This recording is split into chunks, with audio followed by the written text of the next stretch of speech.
हाय दोस्तों, अस्सलाम वालेकुम। कैसे आप लोग? मेरा नाम नबील है। आज हमारा संडे Q&A है जिसमें आपके पूछे हुए क्वेश्चंस के आंसर मैं देने की कोशिश करता हूँ। अगर किसी क्वेश्चन छूट जाता है then I am really sorry for that, क्योंकि उसके लिए ज़्यादा हम कुछ कर नहीं सकते। फिर भी हर Q&A के अंदर हर बार जो है अलग-अलग क्वेश्चन देने की हम कोशिश करते हैं। इसके बाद हमारा संडे Q&A शुरू करते हैं। पहले क्वेश्चन के आज जो पूछा है अब्बू दुजाना ने, ये बोलते हैं आईफोन 10R में क्या iOS 17 मिलेगा और मेजर अपडेट्स क्या रहेंगे? मेजर अपडेट्स और क्या रहने वाले पता नहीं, लेकिन iOS 17 मिलने के बहुत ज्यादा चांसेस है। मैंने वैसे एक वीडियो बनाया हुआ था इसके ऊपर, किन आईफोन्स पे iOS 17 आ सकता है, किस पे नहीं आ सकता है। जिन आईफोन पे तलवार लटक रही है कि iOS 17 शायद ना आए, वो है आईफोन 8, आईफोन 8 प्लस और आईफोन 10। इसके बाद वाले जो आईफोन है जैसे iPhone 10R, 10s, 10s max, इनमें आने के iOS 17 के बहुत ज्यादा चांसेस है। तो बस एक ही दिन बचा है और कल आपको दूध का दूध पानी का पानी हो जाएगा। रात में इंतजार करना 5 जून की, शायद 6 की मॉर्निंग में आपको वीडियो देखने मिले हमारे चैनल पे। यहाँ पे मैं iOS 17 के डिटेल्स आपके साथ शेयर करूंगा। अगला क्वेश्चन है सुलेमान मीर का।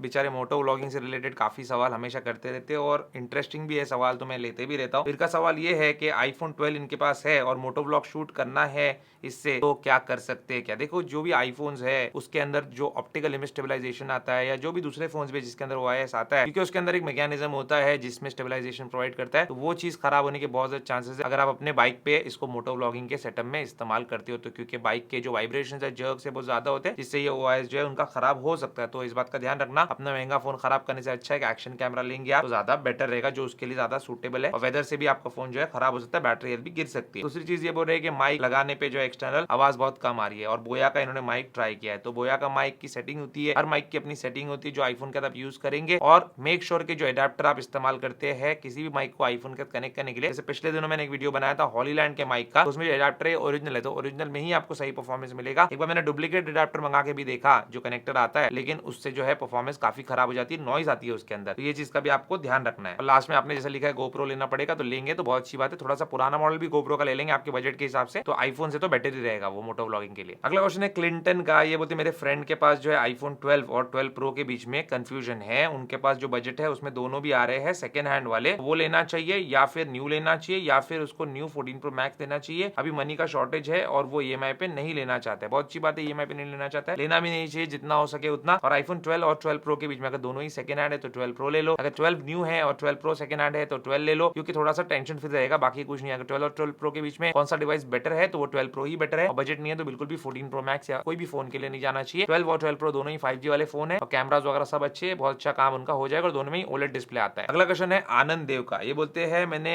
न्यू सील पैक जो है 12 मिनी लिया है सेल बडी से 1 महीने बाद, लेकिन उसकी जो मैन्युफैक्चरिंग डेट है वो दिसंबर 2020 की है। तो यहाँ पे ये बोल रहे हैं कि इनकी बैटरी हेल्थ जो है वो 99% पे आ गई है। अभी कितने महीने हो गए? जनवरी, फरवरी, मार्च, अप्रैल, मई, 5 महीने हो चुके हैं और जून चल रहा है, तो छठा महीना चल रहा है लेने के बाद से। तो ये बिल्कुल भी नॉर्मल है और जितने भी प्रिकॉशन आप लेंगे, कुछ भी करेंगे, बैटरी हेल्थ को ड्रॉप होना है तो ड्रॉप होगी, और 6 महीने के बाद 1% बैटरी ड्रॉप होना ये कोई एकदम सरप्राइजिंग चीज नहीं है। हमारे फोन की नहीं होती क्योंकि शायद हम ज्यादा केयर लेते हैं जिस तरीके से हम यूज करते हैं, लेकिन आपके फोन की अगर हो भी गई है तो उसमें कोई इतनी घबराने वाली बात नहीं है। और दूसरी बात है कि क्योंकि ये इतना पुराना मैन्युफैक्चरिंग वाला फोन है दिसंबर 2020 से, तो ऐसे रखे रखे भी बैटरी हेल्थ जो है वो कभी कभी ड्रॉप हो जाती है, तो इसमें कोई शॉकिंग चीज नहीं है, आपके लिए नॉर्मल है सब कुछ। अगला क्वेश्चन है अनुराग का। ये बोलते हैं कि 14 प्रो मैक्स में जियो का eSIM सेटअप किया है, लेकिन उसमें बार बार प्रॉब्लम आ रहा है कि कंप्लीट eSIM सेटअप बोल रहा है। तो एक एरर है जो आ रहा है, कुछ दिन बाद शायद ठीक हो जाएगा, कोई इशू नहीं आएगा। अगर आपको लग रहा है कि ये एरर जा ही नहीं रहा है तो आप एक बार जो है फोर्स रीस्टार्ट करके देखिए, वॉल्यूम अप डाउन एक एक बार दबाना है आपको, क्विकली जो स्लीप वेक की है आपके आईफोन की साइड वाली उसको प्रेस करके रखना है जब तक कि एप्पल लोगो नहीं आता रीस्टार्ट होके, और जब एप्पल लोगो आ जाए तो ये की को भी छोड़ देना है, आपका फोन फोर्स रीस्टार्ट होगा, कुछ भी डेटा इरेज नहीं होगा और उसके बाद जो है आपके फोन का ये इशू सॉल्व हो जाना चाहिए। और नहीं भी होता है तो अगले अपडेट में ये सॉल्व हो जाएगा। मैं रीसेट वगैरह करने नहीं बोलना चाहता आपको, क्योंकि अननेसेसरी आपको बैकअप वगैरह बनाना पड़ेगा, क्योंकि वो करेंगे तो पक्की बात आपका सॉल्व हो जाएगा, लेकिन ये चीज करके आप देख लो एक बार। और अगला क्वेश्चन इनका है कि मैकबुक प्रो M2 प्रो जो है इन्होंने लिया था 1 TB वाला, लेकिन इनको 14 इंच वाला जो साइज है छोटा लग रहा है, तो क्या 16 इंच लेकिन M1 प्रो वाला लेना चाहिए? देखो, अगर आपके लिए साइज बहुत इंपॉर्टेंट है तो आपको वही लेना चाहिए, लेकिन अगर आपको 14 इंच जो कि एक अच्छा साइज है वो चलता है तो आप उस पे ही रहिए, और एक मॉनिटर में आप इन्वेस्ट कर सकते हैं, क्योंकि मॉनिटर जो एक्सटर्नल होगा वो 16 इंचेस वाले से तो बड़ा ही होगा। अगला क्वेश्चन है महमूदुल हसन का। ये बोलते हैं कि मैंने 14 प्रो मैक्स 1 महीने पहले लिया है, बैटरी हेल्थ 100% है, लेकिन एनालिटिक्स डेटा जो है वहां पे बैटरी हेल्थ 95% शो हो रही है, तो क्या करेक्ट है? मेरे भाई, ये सब आपको करने की कोई जरूरत नहीं है। मेरे को पता है कि शॉर्टकट है, उसको रन करेंगे बैटरी हेल्थ कैलकुलेट करके बता देता है, लेकिन उसमें मिस्टेक, उसमें एरर भी हो सकता है। मेरे फोन में जब मैंने ट्राई किया वो चीज, तो वहां पे भी जो है गलत ही बता रहा था। तो ये चीज जो है आपको बिल्कुल भी करने की जरूरत नहीं। जो बैटरी हेल्थ आपकी शो हो रही है उसके साथ आपको सेटिस्फाई रहना चाहिए। 1 महीने पुराना आईफोन 14 प्रो मैक्स है, उसकी बैटरी हेल्थ 95% पे जा ही नहीं सकती। अगला क्वेश्चन है मोहम्मद तैयब का। बोलते आईफोन 12 मिनी इनका कहीं गिर गया है, अब जब ये एप्पल आईडी पे साइन इन करना चाहते हैं अपने विंडोज लैपटॉप में, तो 2 फैक्टर ऑथेंटिकेशन के लिए इनका आईफोन मांग रहा है, तो मैं क्या करूं? अभी आईफोन के कैसे फाइंड करूँ, तो आप क्या कर सकते हैं, क्योंकि आईफोन में जो सिम था आपके, वो नंबर पे भी आपने 2 फैक्टर ऑथेंटिकेशन जो है रखा होगा, तो वो सिम जो है नया आप ले लीजिए, सेम नंबर आपको मिल जाएगा और उसके बाद किसी भी फोन में डाल के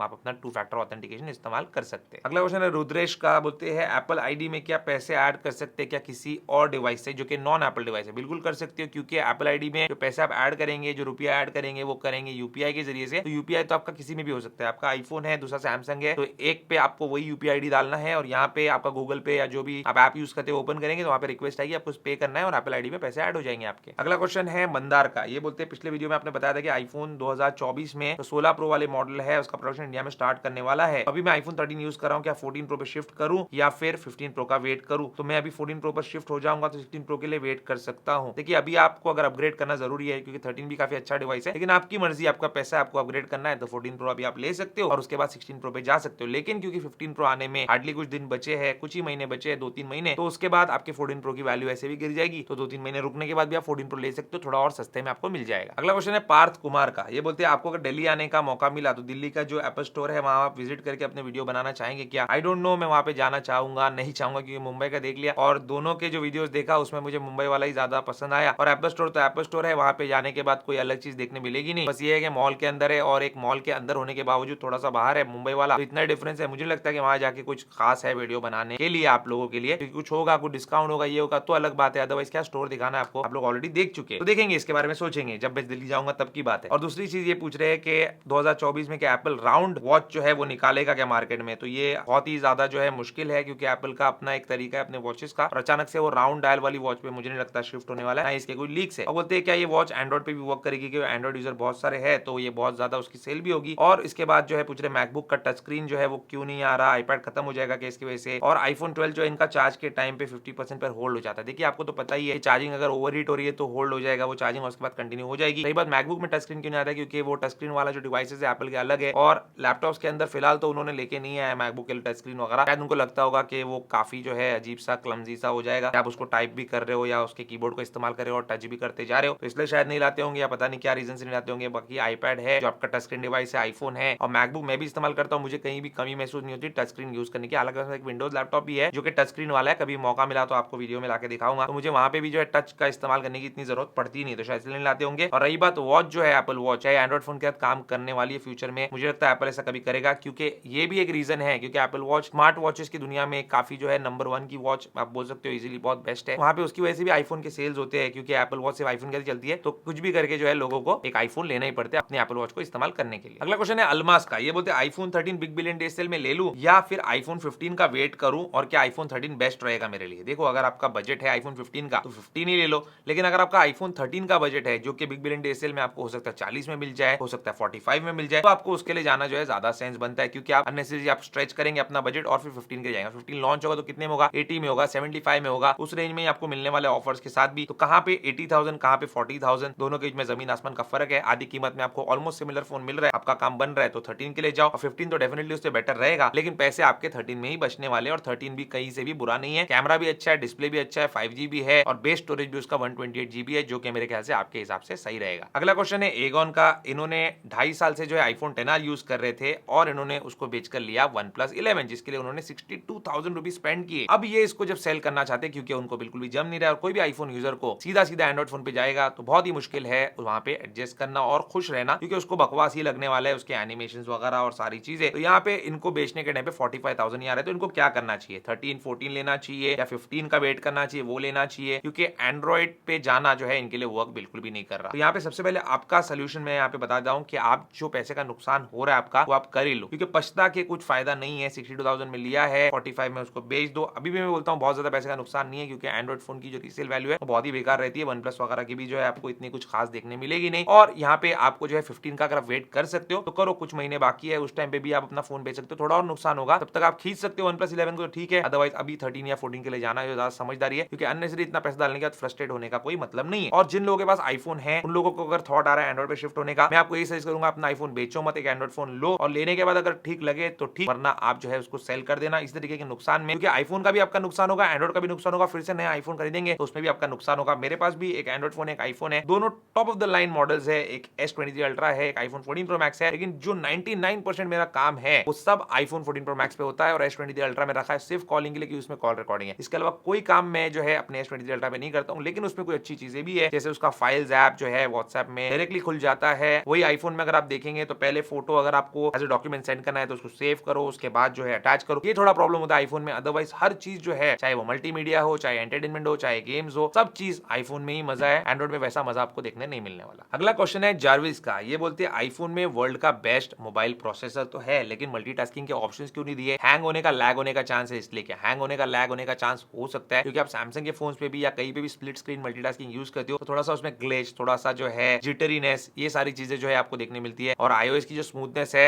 उसको ये सारी चीजें सूट नहीं करती। अब ये चीज देनी चाहिए नहीं देनी चाहिए? बिल्कुल देनी चाहिए। कॉल रिकॉर्डिंग भी देनी चाहिए, स्प्लिट स्क्रीन मल्टीटास्किंग भी एप्पल ने देनी चाहिए। लेकिन एप्पल जो भी चीज इंप्लीमेंट करता है, अगर एंड्रॉइड फोन के अंदर कोई चीज अच्छी है और एप्पल को वो चीज इंप्लीमेंट करनी है, कॉपी पेस्ट करनी है, तब भी वो अपने टाइम के साथ ही करता है ताकि वो एकदम स्मूथ तरीके से काम करे। वही चीज एंड्रॉइड फोन में आप देखेंगे तो डायनामिक आइलैंड भी उन्होंने वहां पे चिपका दिया है। अब वो सही तरीके से चले या नहीं चले, कैसा भी चले, उनको जो है उसमें काम चल जाता है। ये रीजन है। बाकी एप्पल ने ये चीजें देनी चाहिए। स्प्लिट स्क्रीन मल्टीटास्किंग है, कॉल रिकॉर्डिंग है और बहुत सारे फीचर्स है एंड्रॉइड फोन में एक्चुअली बहुत ही अच्छे और यूजफुल है। अगला क्वेश्चन है शौर्य का। बोलते 10,000 से 50,000 का जो सैमसंग फोन होता है वो हैंग करता है, लेकिन 50,000 से 1 लाख का सैमसंग फोन होता है वो हैंग नहीं करता। ऐसा क्यों है? सिंपल सी बात है, उसके अंदर जो हार्डवेयर है, उसके अंदर जो प्रोसेसर है वो काफी अच्छा होता है। लेकिन यही चीज अगर आप एप्पल की साइड पे देखेंगे तो वहां पे हैंगिंग, लैगिंग, ये सारे इश्यूज जो है इतने कॉमन नहीं है जितने सैमसंग के फोन में या दूसरे एंड्रॉइड फोन में है लोअर एंड के ऊपर। यहाँ पे प्रोसेसर के साथ, रैम के साथ, ये सारी चीजों के साथ कॉम्प्रोमाइज नहीं होता है, जो कि यहाँ पे हमारे एंड्रॉइड फोन वाले करते हैं। तो इस वजह से अगर आपको एंड्रॉइड फोन लेना ही है तो टॉप ऑफ द लाइन लेंगे तो अच्छा रहेगा। बाकी बजट कम है तो आप कुछ भी ले सकते हो। अगला क्वेश्चन है मोहम्मद अब्बास का। बोलते हैं एप्पल का स्टोर बैंगलोर में कब आएगा? इन्होंने 7-8 क्वेश्चन पूछ लिए थे, जिसमें से मैंने 4 क्वेश्चन लिया, उससे ज्यादा मैं ले नहीं सकता एक कमेंट के ऊपर। तो बोलते हैं बैंगलोर में एप्पल का स्टोर कब आएगा? तो एप्पल का स्टोर बैंगलोर में, हैदराबाद में, सब सिटीज में जो है एक एक करके एप्पल खोलने वाला है। बहुत ज्यादा एग्रेसिवली जो है एप्पल स्टोर्स खोलने वाला है। मुंबई में भी और भी स्टोर्स आने वाले हैं, दिल्ली में और स्टोर्स आने वाले हैं। तो ये काफी सही चीज है क्योंकि उन्होंने 2 स्टोर खोल के देख लिया कि काफी तगड़ा पैसा वो बना पा रहे हैं। Difference between Apple store and Apple authorise reseller. Apple store जो है एप्पल खुद चला रहा है, एप्पल ऑथराइज रीसेलर जो है थर्ड पार्टी चला रहे हैं, जैसे आपने नाम लिखा आई प्लैनेट, इमेजिन वगैरह। तो यही डिफरेंस है, बाकी कोई डिफरेंस यहाँ पे है नहीं हो। बाकी जो डिफरेंस है मैं पहले बता चुका हूं आपको। सैमसंग का M13 5G जो है खरीदा है इन्होंने, कितने साल तक एंड्रॉइड अपडेट जो है इसमें मिलेंगे? अभी सैमसंग आजकल प्रॉमिस कराए कि 4 साल तक हम देंगे। अब इस पर्टिकुलर मॉडल पे कितने मिलेंगे ये आप सैमसंग की वेबसाइट पे जो है देख सकते हैं। मुझे एक्जैक्टली इस पर्टिकुलर मॉडल का पता नहीं क्योंकि मैंने इसका रिव्यू भी नहीं किया। एंड्रॉइड अपडेट स्टॉप होने के बाद कोई भी फोन यूज करना रिस्की होता है क्या, या यूज कर सकते हैं? अगर आप उसमें गूगल पे और ये सारी चीजें, बैंकिंग चीजें कर रहे हो तो आप बेटर है कि ऐसा फोन ले लो जो लेटेस्ट सॉफ्टवेयर अपडेट पे जो है चल रहा है, क्योंकि सिक्योरिटी अपडेट जो है बहुत ज्यादा इंपॉर्टेंट होते हैं। जैसे एप्पल पुराने फोन के अंदर भी, आईफोन 6 में, आईफोन 5s में भी सिक्योरिटी पैचेस वगैरह सेंड करते रहता है। ऐसा एंड्रॉइड फोन के सेक्टर में नहीं होता है इतना। तो बेटर है कि आप थोड़ा सा फोन अपना अपग्रेड कर लेंगे तो ज्यादा अच्छा रहेगा। अगला क्वेश्चन है सौरभ का। ये बोलते हैं एप्पल वॉच 8 यूज कर रहे हैं और वो भी सेलुलर वर्जन यूज कर रहे हैं। बोलते स्पीकर की वॉइस जो है कॉल लेने के टाइम पे बहुत ही लो आती है। देखिए ये क्या होता है, एप्पल वॉच का जो स्पीकर है लो तो नहीं है, लेकिन नॉइजी एनवायरनमेंट में लेने के लिए जो है कॉल्स ये सही नहीं है। समझो आप मॉर्निंग वॉक पे जा रहे हो एकदम शांत जगह पे, वहां पे आप कॉल्स रिसीव कर रहे हो तो वो ठीक है। आप ऑफिस में बैठ के कर रहे हो, आप घर पे बैठ कर रहे हो, that is a different thing. लेकिन जब आप कोई नॉइजियर एनवायरनमेंट में हो, वहां पे जैसे आप कार में हो तो वहां पे तो एप्पल कार प्ले होगा आपका, उसके साथ कनेक्ट हो जाएगा, तो वहां पे आप उससे बात करेंगे। और दूसरी जगह पे आप बाहर कहीं ट्रैवल कर रहे हो, कुछ कर रहे हो, तो आपके पास आपके एयरपोर्ट्स होंगे, तो ये एप्पल वॉच जो है उससे कनेक्ट हो जाती है। इस वजह से बहुत ज्यादा लाउड नहीं होता, लेकिन मेरे हिसाब से तो लाउड है और सेटिस्फैक्टरी भी है। और पब्लिक प्लेस में ऐसे बैंक वगैरह में आप खड़े हो और कॉल एप्पल वॉच पे उठाते हो तो अच्छा भी नहीं लगता देखने के लिए। कोई दूसरा आपकी बातें सुनेगा, पता नहीं सामने वाला आपका दोस्त तो गाली वाली दे दे तो प्रॉब्लम हो जाएगी आपको। तो इस वजह से जो बहुत ज्यादा लाउड भी नहीं होता और सभी जो वॉचेस होती है उसका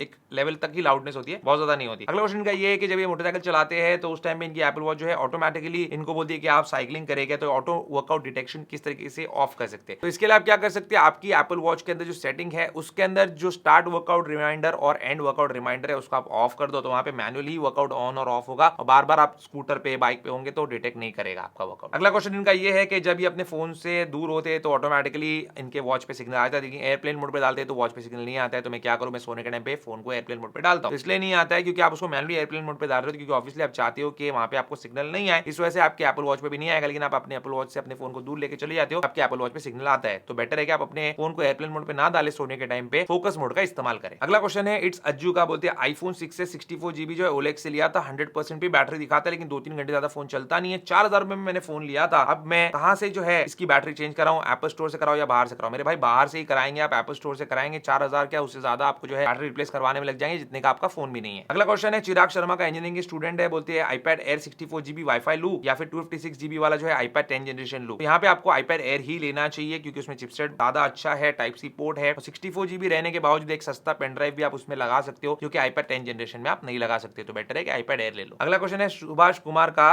बोलते हैं कि sorry this device appears to be jail broken unbroken करके लिखा आ रहा है और इनके ऊपर जो है फोन पे का ऐप नहीं चल रहा है, क्योंकि आप बेटा वर्जन चला रहे हो। आपको स्टेबल वर्जन चलाना पड़ेगा iOS का, तभी जो है ये एप्लीकेशन चलेगा। बेटा वर्जन में सारे ऐप्स चलते हैं, लेकिन ये पर्टिकुलर एप्लीकेशन का इशू आ रहा है, तो आपको यही करना पड़ेगा। अगला क्वेश्चन एसवीपी का। इनके पास एक मैकबुक एयर है और जब ये नेटफ्लिक्स देखते सफारी पे तो इनको फ्लिकरिंग प्रॉब्लम आ रहा है, लेकिन क्रोम पे देखते तो प्रॉब्लम नहीं आ रहा है। तो ये इशू है कुछ मैक्स के अंदर, पर्टिकुलर मॉडल्स के अंदर और कुछ जो है वर्जन्स के अंदर। तो यहाँ पे आप क्या कर सकते हो, मेक श्योर कि आपका सफारी, आपका मैकबुक सब लेटेस्ट वर्जन पे अपडेटेड है। दूसरी चीज आप ये कर सकते हो कि जब आप सफारी पे देख रहे हो और ये फ्लिकरिंग का प्रॉब्लम आ रहा है, मेक श्योर कि आपका स्क्रीन का रेजोल्यूशन जो है सही है। अगर कुछ अलग होगा तो भी इशू आएगा। और तीसरी चीज आप ये कर सकते हो कि आप सब टाइटल्स को ऑफ करके देखना, बहुत लोग को इशू आ रहा है और सब टाइटल्स ऑफ करने पे इनका जो है फ्लिकरिंग इशू चला जाता है। अगला क्वेश्चन है एहसास दूध वाला का। ये बोलते हैं कि इनका मैकबुक प्रो 15 इंच वाला है, 2018 वाला, पुराना है काफी, और ये इसका कीबोर्ड नहीं चल रहा था सही से, तो इसको लेके गए वो एप्पल स्टोर बीकेसी में, एप्पल के ऑफिशियल स्टोर में, उसका कीबोर्ड रिप्लेस करवाने के लिए। तो वहां पे उन्होंने बोला कि भाई डिस्प्ले पे बेजल जो होता है बॉटम का, यहाँ पे मैकबुक प्रो लिखा होता है, वहां पे एक छोटा सा क्रैक है। अब ये बोल रहे हैं कि उन्होंने पहले तो बोल दिया कि हाँ हो जाएगा आपका काम, लेकिन अब एप्पल स्टोर वाले बोल रहे हैं कि 49,000 आप पे करो, डिस्प्ले जो है रिपेयर करेंगे, उसके बाद ही आपका कीबोर्ड रिपेयर करेंगे। और एप्पल से फोन पे बात किया तो वो लोग बोल रहे हैं कि नहीं नहीं आप जाओ, वहां पे आपका काम हो जाएगा। तो क्या करूं, अब वो लोग जो है मना कर रहे हैं इस चीज के लिए। अगर वो लोग मना करे तो आप कहीं और ही आपको लेके जाना पड़ेगा, क्योंकि यही सारी चीजें होती है। अब एप्पल स्टोर आने के बाद भी अगर ये लोग की सर्विस नहीं सुधरी तो फिर मतलब ही क्या रहता है इन चीजों का। डिस्प्ले चेंज करने का कोई मतलब ही नहीं है, बस इनको ये डर रहता है कि खोलने के टाइम पे डिस्प्ले आपका टूट गया तो उनके गले में आ जाएगा, इसलिए पहले ही आपसे वो पैसे लेना चाहते हैं। आप जो है ये कीबोर्ड किसी और एप्पल स्टोर से, जो एप्पल रीसेलर है, उनसे करवाइए, शायद आपको बेटर सर्विस वो दे सकते हो। मुझे बहुत ही बुरा लग रहा है ये सुन के, इस तरीके की सर्विस और इस तरीके का एटीट्यूड है इन लोगों का, इतना बड़ा एप्पल स्टोर खोलने के बाद भी। तो ये था दोस्तों आज का हमारा संडे क्यूएनए। आपके भी जो एक्सपीरियंस रहेंगे एप्पल स्टोर के, एप्पल रीसेलर्स के, वो भी आप बताते रहिए मुझे कमेंट सेक्शन में, ताकि मैं जो है उस पर भी ध्यान दूं। और उससे रिलेटेड भी बहुत टाइम हो गया कोई वीडियो नहीं बनाई है, कैसा है सर्विस एक्सपीरियंस, तो वो भी बनाने की आप लोग के लिए कोशिश करेंगे। बाकी आपके दिल में जो सवाल है इसी क्यूएनए के नीचे जो है आप कमेंट अपना पोस्ट कीजिए, अगले क्यूएनए में आपका क्वेश्चन लेने की कोशिश करेंगे। उम्मीद करता हूं दोस्तों आपको आज का वीडियो पसंद आएगा। पसंद है वीडियो को लाइक एंड शेयर जरूर कीजिए, मेरे चैनल को सब्सक्राइब कीजिए। Good bye.